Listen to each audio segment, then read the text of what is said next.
Ey qizginam, sen uning uchun quyidagi 10 xislatni ado etsang, oilada mas'ud va baxtiyor hayot kechirasizlar. Hojangning moli va ashyosiga e'tiborli bo'l. Isrof qilma, avaylab asra. Chunki uning mol dunyosi senikidir.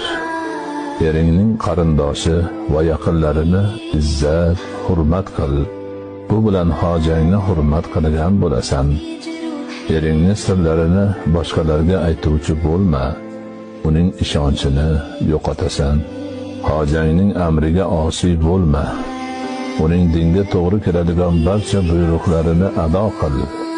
Shuni yaxshi bilib olki, hojang xafa bo'lganda xursand ko'rinishdan, u quvongan paytda g'amgin bo'lishdan o'zingni ehtiyot qil.